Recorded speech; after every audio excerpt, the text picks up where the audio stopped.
자, 여러분 안녕하셨어요. 오늘의 김종덕의 사상체질 이야기입니다. 100년 전 스페인 독감을 날짜별로 살펴보고 있는데요. 오늘은 12월 6일에 대한 기사입니다. 일가족 3명인데 모두 몰사 다 사망했다. 그래서 장례 치를 사람이 아무도 없는 거예요. 네, 이런 얘기를 보도록 하겠습니다.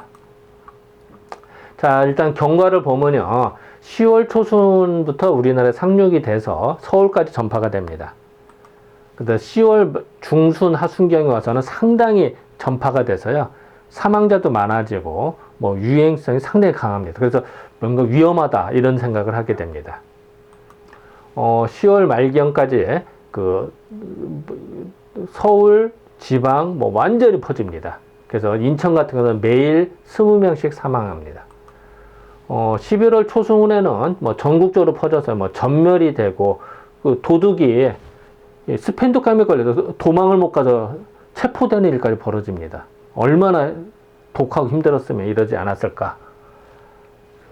그리고 또 요 당시에는 또 그 동물에까지 전염이 되더라. 그래서 인수 공통 전염병이라고 그러죠, 지금. 그래서 마찬가지로 개한테도 전염됐다라는 기사가 나옵니다.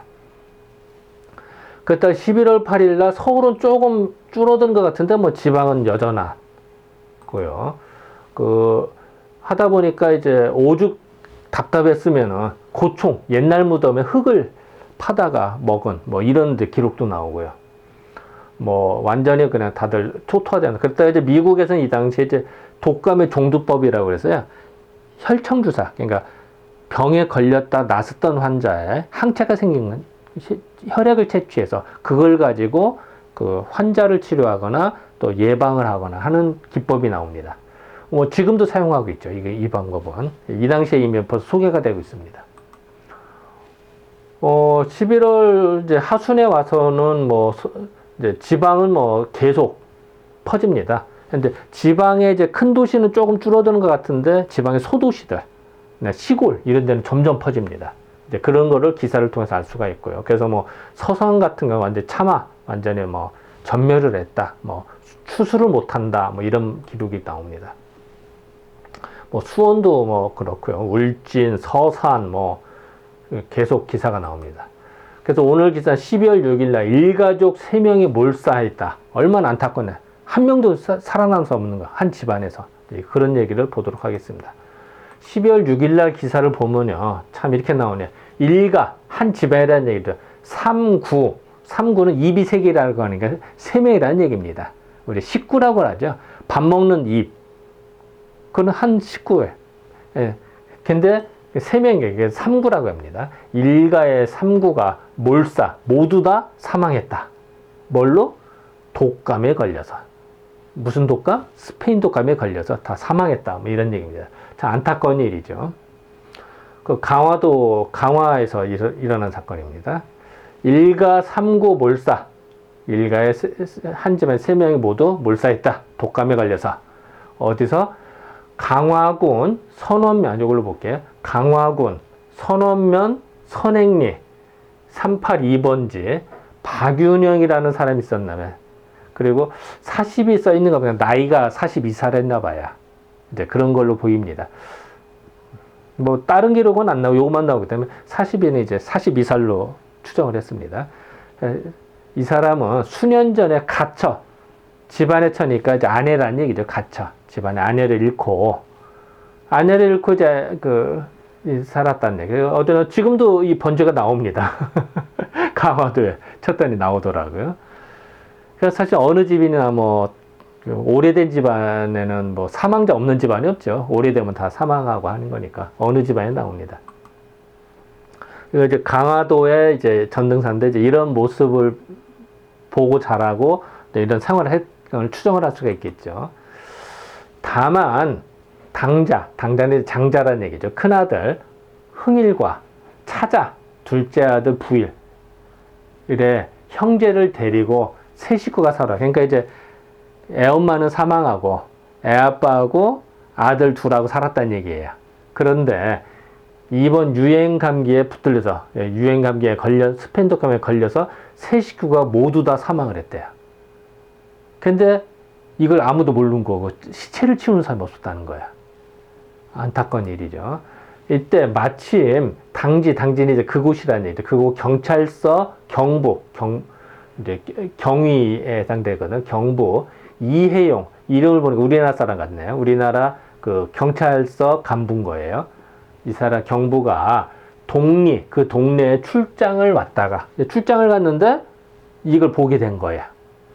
그러다가 그 광경을 보고 시체는 동네 인민, 지금은 이제 우리가 북한에서 인민이라는 단어를 많이 쓰는 바람에 이제 지금 우리나라도 인민이라는 단어를 금기어같이 안 쓰죠. 근데 옛날에는 많이 썼습니다. 옛날에는. 그래서 상당히 이 단어 자체는 좋은 단어인데, 예, 이제 그 엉뚱하게 이제 그 오용되는 바람에 이제 지금 금기어같이 잘 안 씁니다만, 어쨌든 시체는 동네 사람들, 동네 주민들한테 인도하여 매장하게 하겠다. 시체를 그 무덤을 쓰게 했다. 뭐 이런 얘기입니다. 참 안타까운 얘기죠. 그죠? 자, 이 얘기는 뭐냐면, 자, 동네 사람들 몰랐다는 얘기예요. 그 동네 사람들도 그 사람을 치울 여력이 안 됐다는 거고, 또 왕래가 없을 수도 있었고요. 어쨌든 뭐 자세한 모르겠습니다만, 어쨌든 그 출장 왔던 경찰서 직원이 발견을 했다라는 거죠. 이 정도로 지독했다 알 수가 있습니다. 자, 일단 강화의 상황은 어땠을까? 이 당시에 11월 21일 날 기록에는 1000명이 이미 사망을 해요. 그리고 오늘 기사에, 오늘 강의 날짜에 12월 6일 날 기사에는 오늘 지금 했던 일가족 3명이 몰사. 자, 강화도에서 1000명이 다 사망할 정도니까 이 민심이 무지 흉흉할 거 아니에요. 전체적으로. 그런 상황에서 한 가족이 몰살을 해도 이걸 치워줄 사람이 없는 거예요. 이러면 그 당시 강화도 상황을 짐작을 할 수가 있겠죠. 이 당시에. 그런 걸 알 수가 있었습니다. 자, 그러면 과연 강화도에 몇 명인데 이렇게 사망했는가? 이거 궁금해서. 그래서 찾아봤습니다. 마침 동아일보 1923년에 기사를 보니까요. 강화 호구수를 조사한 게 있습니다. 이 기사를 읽어봤더니 전체가 7만 1000명이에요. 그 중에서 1000명이 사망을 한 겁니다. 물론 이제 연도의 차이는 있죠. 23년, 몇 년, 어쨌든 대략 7만 명 정도 있지 않았을까. 1918년에는 이렇게 추정입니다. 그래서 이 내용을 좀 봤더니 재밌는 걸 알 수가 있어요. 자, 조선인, 일본인, 중국인도 있고 미국인도 있습니다. 강화도에. 아까 그 내용을 분석을 해보면요. 그래서 미국인이 2명 있어요. 근데 여자는 없고 남자만 2명입니다. 근데 물론 중국인은 남자가 9명, 여자가 1명. 그래서 토탈이 7만 명이더라. 그런데 재밌는 거는 앞에 71,468명이라 나오거든. 근데 토탈을 합치면은 숫자가 안 맞아요. 앞에 기사 내용하고는. 그러니까 뭔가 이것도 약간 물음표가 붙습니다. 어디선가 오차가 난지는 모르겠습니다만, 물론 대략 7만 명이라는 건 추정은 되는데, 정확한 숫자를 따지면 안 맞아요. 그죠? 18명의 오차가 나죠. 그죠? 이런 또 재미있는 소소한 즐거움을 찾을 수 있습니다. 자, 12월 6일날 고차를 보겠습니다. 강화에 일가족 3명이 몰사했다. 이 당시에는 몰사인도 모르는데, 근데 7만 명에서 약 1000명 그 이상이 사망한 거죠. 이제 그런 동네에 민심이 흉흉했을 것이다 라고 추정을 하고 있습니다. 그리고 그거를 누가 그 경찰인데 조선인 경찰이 그 수습을 했더라. 이런 걸 알 수가 있어요. 이름을 통해서 그냥 추정한 겁니다. 자, 지금까지 12월 6일에 대한 기사를 살펴보았습니다. 네, 감사합니다.